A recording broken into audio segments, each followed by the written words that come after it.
Takže nech sa páči. No, inak a na podnet pána Kalmana Peteca ste vlastne prišli tu, tak si to tiež ako veľmi cením, že mi dal takú dobrú radu. Takže nech sa páči. Tak neviem, či som len menovec, dokonca som možno aj nejaký vzdialená rodina, čo je dosť paradox. Predstavený som teda už bol. Som občiansky aktivista, bloger, ale hlavne mi prischla tento titul, že som bojovník proti extrémizmu. Moja prednáška sa volá teda, aké je to byť antifašistom v Spišskej Belej. Tak odpoveď je asi taká, že je to rovnaké asi ako všade inde, kde sa postavíte týmto ľuďom. My to máme ale trošku zaujímavejšie tým, že zo Spišskej Belej pochádza tento pán, neviem, či viete. Tento chalan, poviem to chalan, lebo má 26 rokov, pochádza zo Spišskej Belej. Je to ten istý chalan, ktorý písal aj takéto veci na Facebook, že rozprávka, že Osvienčim bol napríklad iba rozprávka, 6 miliónov Židov nie je vôbec pravda. Teda, ale vrátim sa späť k tomu, ako som sa ku tomuto všetkému dostal. Po voľbách v roku 2016 som si povedal, že musím niečo robiť, pretože fašisti sa dostali do parlamentu a majú veľkú podporu práve medzi prvovoličmi, čo je dosť desivá štatistika. Práve v našej škole v tom istom čase sa konali simulované voľby študentské, v ktorých dokonca Kotlebovci vyhrali. Získali 30%, čo je neskutočne veľké číslo. Je to ešte o to desivejšie, že do našej školy chodia aj rómski žiaci, pretože v Svite je viacero, respektíve pri Svite je viacero osad, tak mám aj ja sám 2 alebo dokonca 3 spolužiakov Rómov. A preto som si povedal, že nemôžem byť ticho. A keď nemôžem vyjadriť názor vo voľbách, keďže som vtedy ešte nemal volebné právo, tak som začal proti ním bojovať trochu inak. Prvou vecou, ako som začal bojovať, tu vám neodporúčam samozrejme, lebo to bola totálna hlúposť, ktorú si to teraz vyčítam. Kúpil som si tričko Zastavme fašizmus, pokiaľ ešte čas a chodil som v ňom vo vlaku a provokoval som s ním kotlebovské hliadky. Takže neodporúčam, fakt. Reálne som ale začal niečo robiť, keď som si prečítal v novinách v denníku N, že robia prednášky po školách a rozprávajú o extrémizme, dezinformáciách, o hoaxoch, tak som im napísal, či nepridajú na našu školu, neprídu nám niečo porozprávať, aby pomohli nejak znížiť tento trend v našej škole, že máme vysokú podporu u Kotlebovcov. Z denníka N prišla pozitívna odpoveď, prišli ku nám. Prišiel ku nám Vladimír Šmídl, redaktor denníka N, ktorý neskôr sa o mne zmienil v článku, keď robil report zo všetkých prednášok, na ktorých bol po rôznych školách na celom Slovensku. Povedal, že je celkom paradox, že sa mu ozval niekto zo žiakov, pretože väčšinou sa im ozvú iba učitelia a nie žiaci.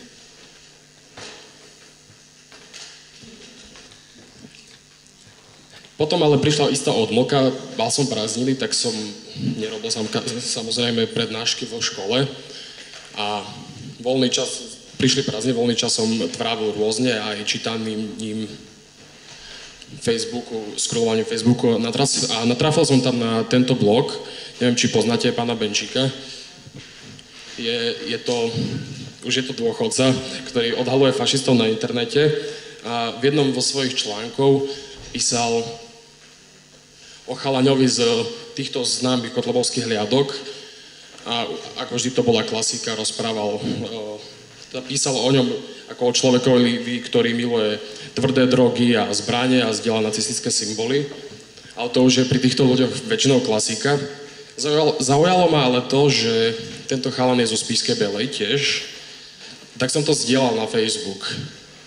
Zdieľal som to na Facebook s popisom ďalší imbecil zo Spišskej Belej. Tieto slova si dobre zapamätajte, pretože mne sa stali celkom osudnými, pretože tento chalan mi začal vypisovať ešte v ten istý večer, kedy som to zdieľal, neviem, kde na mňa došiel, lebo sme sa v živote nevideli. No, Najprv mi začal vypísať na Facebook, dokonca mi si zistil moje telefónne číslo a začal mi vyvolávať. Najprv som mu to zdvíhal som mu to až na druhý deň, kedy som už asi 20. neprijatý hovor. Tak som sa spýtal, že čo chce. A tento chalan povedal, že samozrejme sa nepredstavil, ale bolo mi jasné, že o koho ide, ale povedal, že čo si dovolujem o ňom niečo také písať a že keď sa uvidíme, takže mi otreže hlavu. Čiže sa mi začal vyrážať.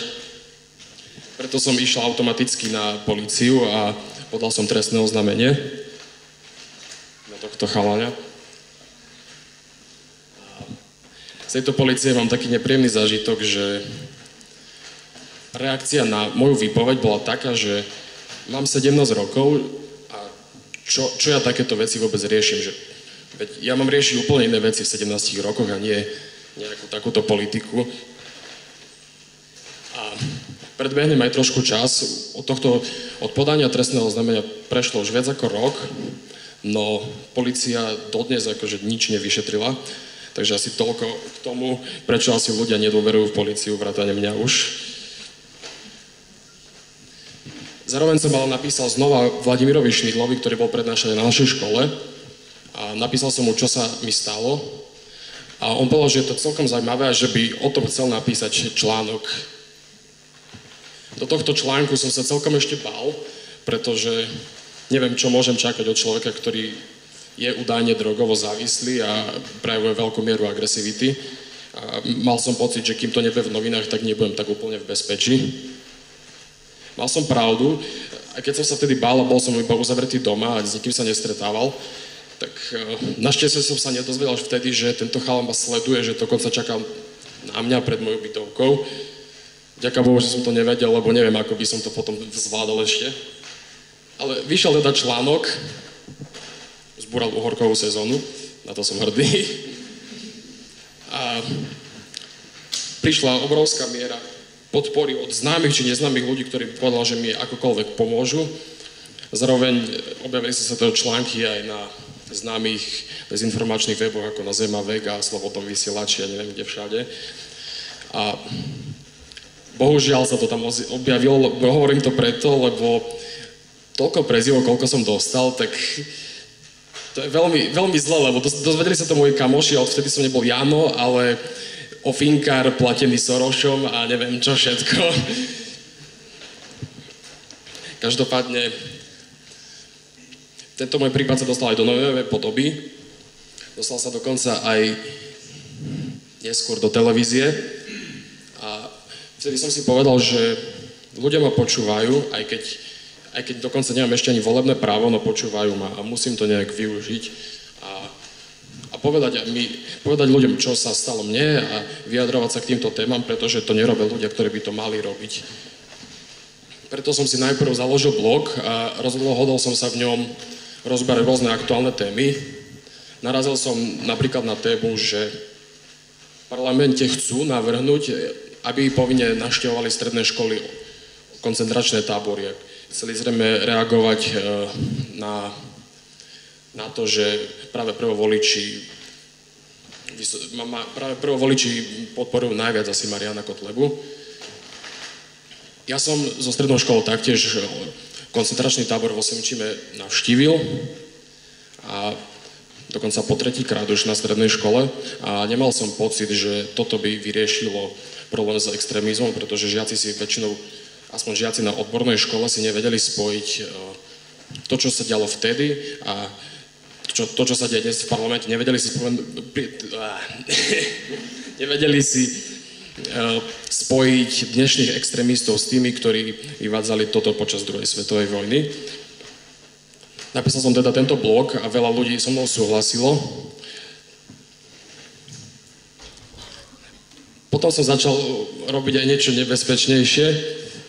Blížili sa voľby do vyšších územných celkov a ako som už vravel, nemohol som ešte voliť. Narodeniny som mal 3 dní po voľbách, z čoho som bol veľmi sklamaný. Ale tak chcel som sa aspoň nejak podpísať na tom, aby sme zničili fašistov aspoň v našom meste, aby nezvíťazili v našom meste. A tak keď som sa dozvedel, že majú prísť do našho mesta na volebný meeting, tak sme sa zorganizovali s kamošmi, dali sme si vyrobiť takéto pekné transparenty Samozrejme sme sa s nimi... Samozrejme boli z nás nadšení Kotlebovci, že sme tam. Trošku sme im urobili nervy, ako sa hovorí. A znova som tú predošlú fotku hodil na internet, malo to strašne super ohlas a veľa ľudí sa mi ozvalo, že urobte to aj niekde inde, že nerobte to len vo svojom meste, choďte sa postaviť aj pred tieto meetingy niekde v inde. No tak ešte v tom istom týždni boli vo susednom meste v Kežmarku a tam sme sa postavili opäť.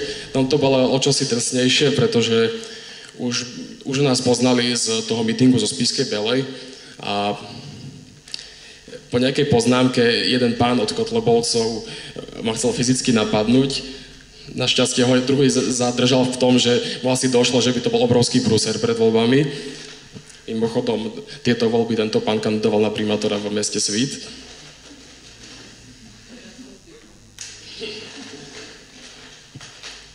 Voľby ale dopadli dobre. Mazurek, rodák zo Spišskej Belej, dostal v našom meste iba 300 hlasov a skončil až 10. A noviny pripisovali za to zasluhy aj nám. Neviem, či je to pravda, no zhodnote sami. Každopádne tento výsledok nás tešil. Po voľbách mi ale došlo, že akože tento boj určite nekončí a stále máme tých fašistov v parlamente a tak musím stále niečo ďalej robiť. Preto som pokračoval v organizovaní prednášok v škole a najradšej by som z nej vypichol túto, kedy prišla ku nám rómska aktivistka Denisa Havrlova, ktorá rozprávala o predsudkoch hlavne voči Rómom, keďže sama Rómka a to, ako na ňu reagovali študenti, bolo niečo úžasné. Predo mnou má tá pani veľkú poklonu a mám pred ňou veľkú úctu, ale bolo super, že takto reagovali aj žiaci, ktorí po prednáške niektorí aj viacerí zmenili názor na Rómov, čo bolo veľmi pekné. Potom mi ale viacero ľudí písalo, že, lebo vždy si hádžem tieto prednášky zo školy aj na Facebook a veľa ľudí mi písalo, že je to veľká škoda, že nemôžu prísť, lebo robím to v škole a tak sa samozrejme nemôžu zúčastniť niekto, kto chodí do práce. Tak sme založili Pelianskú kaviareň, v ktorej robíme rôzne diskusie na rôzne aktuálne témy. A odtiaľ chcem vypihnúť tiež diskusiu o dezinformáciách a hoaxoch, kedy ku nám prišiel Samo Marec, známy bloger, a opäť Denisa Havrlova. A na túto diskusiu prišli aj staré mamy pána poslanca Mazureka. Prišli s takýmito lajstrami papiera s tým, že nám idú argumentovať, neviem s čím. A mám z toho večera veľmi silný zážitok, pretože po tom večeri prišla jedna zo starých mám za Denisou Havrovou a povedala, že ju veľmi obdivuje, pretože nikdy nevidela nejakú takúto Rómku, ktorá akože je slušná, je tak vzdelaná, tak inteligentná, tak a keď to počujete od starej mamy pána Mazureka, tak je to fakt obdivuhodné.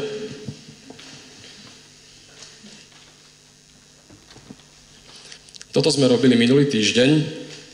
Opäť prišli do nášho mesta Kotlebovci, tentokrát s dokumentom Stratená Európa, neviem, či ste o ňom už počuli.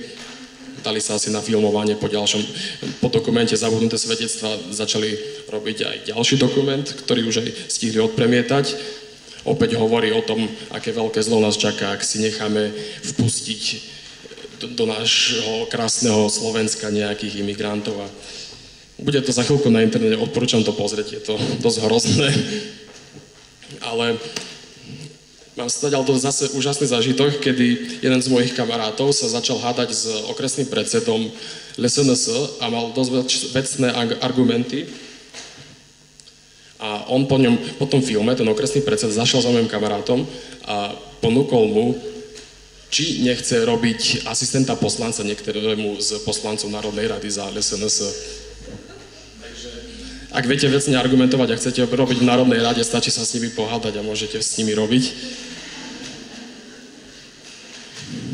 To bola vlastne aj posledná vec, asi jediný stihnem ten limit, ale chcel by som vám povedať na záver, veľmi zvážte to, čo píšte na internet, lebo sa vám môže stať niečo, čo mne, nebolo to vôbec príjemné. No, nakoniec ma to dostalo až tu, kedy trošku s tremou tu rozprávam, ale veľmi som rád, že som tu. A na druhú stranu, nebuďte ticho a vyjadrite aspoň svoj názor vo voľbách. Ďakujem.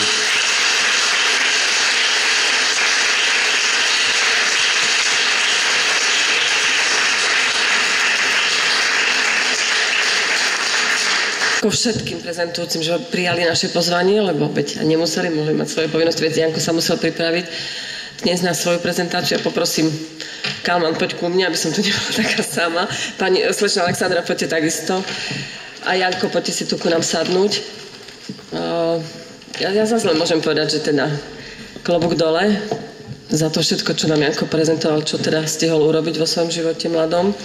Ja mám všetky tie blogy vaše vypísané tu, ja som si myslela, že tiež ich budem tu predstavovať, ale vy ste ich vlastne predstavili sám. Takže jednak otváram diskusiu a ďakujem teda ešte raz Jankovi za to, čo robí. A za to, že takto aktívne poňal svoj občiansky život v Spišskej Belej a vo svojom okolí, v škole, v meste, v kraji. A teraz vaše otázky alebo vaše príspevky diskusné, ak máte vy niečo na Janka, na nás, ešte máme. Je 12:30, takže mali ste chvíľku čas, takže celkom to zvládame aj časovo. Neženiem vás, áno, keď sme sa dohodli, je to napísané, takže máme to dodržať, tak áno, ja viem, že ste tu zďaleka. Takže vaše otázky, alebo naše? Ja som veľmi rád, že sem Jano prišiel, však my sme sa prvýkrát stretli, tuším, v Lani. A keď my hovoríme o tom, že budujeme tú platformu tých proeurópskych mladých ľudí, tak samozrejme tá platforma, to sú dve veci. Jednak, že všetci ste ako členmi platformy, ale potom sú niektorí, ktorí sú takí tí aktívni, ktorí to hýbu dopredu. Tak my chceme aj identifikovať tých ako Jano, ktorí naozaj chcú aj niečo viacej urobiť a aj aktívne, aj teda aj možno teoreticky, že prispieť niečím, akože teóriou alebo nejakým blogom, alebo aj nejakými svojimi vedomosťami, alebo tí, ktorí aj aktívne chcú niečo urobiť, že sú členmi nejakej vlastnej študentskej organizácie, siete alebo iniciatívy a toto vlastne celé má byť tá platforma. Pretože ako som už teda povedal, viacerí sme to vlastne povedali, že demokracia má takú zvláštnu vlastnosť, že ona nie je samoudržateľný systém, hej. Ona sa udrží len vtedy, keď tí ľudia samotní, ktorí žijú v tej demokracii, ju musia udržovať pri živote. A neustále, hej. Sa narodí nový človek, hej. On sa nenarodí demokratom, len preto, že sa narodil vo formálnom štáte, ktorý sa volá demokracia, on sa tým demokratom musí stať, hej. A tým demokratom sa musí stať tým, že je vzdelaný demokraticky, aj tým, že sa zapája do demokratických procesov, hej, že robí niečo proste aktívne vo svojej obci, vo svojej škole alebo vo svojom štáte, hej. A len tak sa to môže udržať, že toto je vlastne typ človeka, ktorý tú demokraciu udržiava pri živote, napríklad túto Jano Vojtašák. No a keďže chodíme medzi deti a teda aj keď tu hovoril pán starosta, aj keď Jano, tak keďže ja sa naozaj stretávam s veľa ľuďmi, aj s veľa mladými ľuďmi, ja tomu rozumiem, aj tomu argumentu, teda keď hovorím o Romoch, ja rozumiem tomu argumentu, že ja nie som rasista, ja len nemám rád ľudí, ktorí sú neslušní, neporiadni, hej. Lebo to je jeden argument, s ktorým musíte sa vedieť vysporiadať, hej. Že nie som rasista, hej. Ja nemám, nie preto mi to vadí, lebo je to Róm, ale táto druhá strana zase, keď niekto volí, keď 30% detí volí, alebo mladých ľudí by volilo Kotlebu, tak ja musím vedieť, že prečo. Že pretože sú a priorne fašisti? No to si nemyslím. Ja si nemyslím, že mladí ľudia sú a priorne fašisti. Lebo nemôžu byť fašisti už aj preto, pretože nevedia, čo je to fašizmus. Však Jano to sám povedal. Nevedia, však ani v škole sa to nenaučia. Ten školský systém je tak...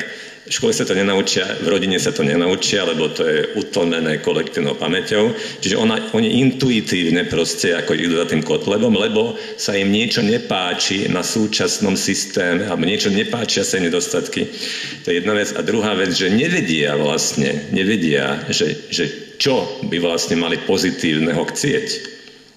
A to je to, že my musíme najprv vedieť, že za čo sme, a preto niekedy sa aj pousmievať nad tým, čo aj tuto Janko akože spochybnil, že teda formálne príjmeme nejaké opatrenie, že choďte všetci do osviečím, ako keby to pomohlo. Samozrejme nepomôže, lebo to je zase len ten prístup, že poďme bojovať proti niečomu, ale nevieme, že za čo sme, hej. Čo sú tie pozitívne hodnoty, za ktoré sme, až potom môžeme vedieť identifikovať presne, čo je to negatívum, proti čomu budeme bojovať. A my to máme celé otočené, ako keby. Takže z tohto pohľadu sa všetko dobre zapadá do seba, aj tá celá táto dnešná čarovňa bola tak skomponovaná, aby sme sa dozvedeli niečo aj o tej teórii, hej, aby sme vedeli, ako to funguje v praxi a ako funguje potom aj mládežnícky občiansky aktivizmus. Čiže tieto tri veci boli tak poskladané zámerne alebo náhodou, aby sme všetky tieto tri stránky demokratického života postihli. Takže z mojej strany, teda ja som strašne spokojný aj s tým, že sme v tejto krásnej budove, tým, že ste všetci prišli toľky. A teda neviem, či som vlastne neformuloval som otázku, čo? To je klasický problém. Nie, nemusím mať otázku. Že čo ďalej, Janko, to sa chcem opýtať. To je veľmi ťažká otázka. A ja by som ešte jedno chcela zdôrazniť z toho, čo Janko povedal, že naozaj asi nestačí urobiť výlet do Osvienčimu a nepovedať mladým ľuďom, alebo vôbec nám všetkým, že ale kde sú tie súvislosti toho neonacizmu. Ja by som teda chcela ešte povedať, samozrejme fašizmus a nacizmus treba trošku rozlišovať, ale to viem, že sa to teda môžete naučiť v rámci aj náuky o spoločnosti, že sú to predsa len rozdielne smery, extrémne, pravicové. Protihumánne, to treba teda zdôrazniť. Jeden je založený na silnom štáte, druhý na znevažovaní iných rás, okrem svojej najvyššej bielej árijskej rasy. To je typický nacizmus, lebo založený na rasizme a fašizmus na silnom štáte centralistickom. To bol Mussolini a Hitler, v tom sa odlišovali. A títo Kotlebovci sú, myslím si, pokračovaním toho neonacistického smerovania z čias druhej svetovej, alebo z čias teda prvej polovice 20. storočia. A ak my sa nenaučíme dnes chápať tie súvislosti, že ak hovoríme o neonacizme, tak hovoríme o ňom len preto, lebo je to pokračovanie čohosi, čo tu vyvolalo neviem, ako to mám teraz jemne povedať, niečo, za čo sa môže naozaj európska kultúra hanbiť, a to teda tie koncentračné tábory, že to naozaj veľmi úzko súvisí, že najprv poviete, že niekto je proste horší človek, lebo je Žid, alebo teda nie je členom arijskej rasy, je Slovan, je Žid, je Róm, tak dobre, tak najprv ho vylúčime z verejného života a potom, keď ho vylúčime z verejného života, keď mu zoberieme všetok majetok a on nemá za čo žiť a tomu štátu sa stane vlastne na obťaž, tak treba vyriešiť tú situáciu, tak proste tých, čo sú na obťaž, a my sme to vytvorili, že sú na obťaž, tak ich treba proste nejako sa zbaviť, tak sa ich zbavíme niekoľko miliónových počtoch proste v nejakých plynových komorách, že to všetko veľmi úzko súvisí. Stačí povedať, že niekto proste je lenivý Róm v osade, a potom si povieme, že a na druhej strane povieme, že keď je niekto lenivý Róm osadia a berie z nášho rozpočtu proste nejaké dávky a nezaslúži si ich, ako povedala Zuzka, tak je to o tom, o čom my vlastne chceme budovať v tejto krajine. Sú veľmi vážne podľa mňa otázky, aby sme... Viete, asi človek je mnohokrát nepoučiteľný, keď povie niekto, že teda koncentračné tábory sú výmysel. No nie sú výmysel. A to musíme vedieť. Že niekde to začalo, že buď niekto povedal a prijal nejaký zákon o tom, že niektorí ľudia sú navyše, sú zbytoční, lebo nie sú našej rasy, lebo sú spod rasy nejaké. A viete, že Slovanov čakalo to isté, veď Hitler mal v pláne v tej tretej ríši vyvražiť všetkých aj Slovanov, nielen Židov. Takže všetkých nás to čakalo, keby sa to proste nezastavilo, to zlo. Tak ak toto je na začiatku, že poviete, že niekto je proste menej cenný, lebo je z inej rasy, z inej národnosti, z iného národa, proste nie z môjho vyvoleného národa, a potom konáme ďalej a dovádzame to do ad absurdných a proste nehumánnych dôsledkov, tak nám sa možno dnes zdá, že sa to nemôže už stať. No ale pozrite, keď neonacizmus narastá v celej Európe, nielen na Slovensku, v celej západnej Európe, ktorá buduje demokraciu niekoľko stáročí, a aj tam sa neonacistické hnutia vlastne objavujú, populistické hnutia objavujú. Tak proste musíme hľadať tú príčinu, že vždy sa to môže stať opäť. No veď predsa to nechceme, nie? A je hanba naša tiež, keď máme také osady, kde ľudia žijú možno ako keby to bolo, ja neviem, 13. storočie, a neviem ani povedať, aké storočie, keď tam nemajú vodu ľudia v osadách, keď tam nemajú základné podmienky na život. Tak to je hanba ich, ale aj naša. Osady rómske na východnom Slovensku sú hanba naša, majority, nielen ich. To, že tam nevedia si upratať, dobre, to je ich problém. Ale prečo my tu máme ľudí, ktorí žijú naozaj na nedôstojných ľudských podmienkach a my si žijeme dobre a oni tak, že deti nemajú. Áno, bolo tu povedané veľmi dobre Martinom, že moja dcera učila napríklad, pomáhala v tom Teacher for Slovakia v rómskych osadách pri Bratislave a pri Bratislave predsa len žijú Rómovia možno ináč ako tu na východnom Slovensku. Nemajú stôl deti doma, nemajú knihu kde dať, preto si ich nechajú doma, majú jednu izbu, 10 ľudia. Ale my to nevieme, lebo my nežijeme v takých podmienkach. Nám sa aj ťažko asi teda žiť do takých podmienok, ale treba o nich vedieť, aspoň si myslím. Ja chcem opýtať, že keď hovoríš, že v tých simulovaných voľbách 30% žiakov na našej škole by volilo Kotlebu, že oni, ako sa to nejak aj prejavuje, ako by som prejavovalo, akože v nejakých medziľudských vzťahov, alebo že dalo sa to ako nejak identifikovať na prvý pohľad, alebo v nejakých rozhovoroch, že ktorí to teda teoreticky môžu byť, alebo to bolo čiste ako nejaká latentná vec, alebo možno, že aj ako nejaká recesia, alebo že ako by sa to dalo takto vyhodnotiť, že čo boli tie hlavné? Najväčší paradox je, že vychádzame so rómskymi spolužiakmi veľmi dobre, takže nemá to s tým žiadnu súvis, dokonca to moji kamoši ale aj všetci tak s nimi vychádzame. Ja mám pocit skôr, že výsledok toho, že získali 30% je, že majú pocit žiaci taký, že ostatní politici nie sú dobrí a Marián Kotleba príde a urobíme jednoduché riešenie a zatočíme s tým a s tým. Nie sú to komplexné riešenia, sú to jednoduché riešenia, lenže sú tak neskutočne sklamaní z tých ostatných politikov, že sa to prejaví potom takto. To je podľa mňa dôvod. No, to je zodpovednosť vlastne tých politikov, no to je pravda, veľmi dôležité.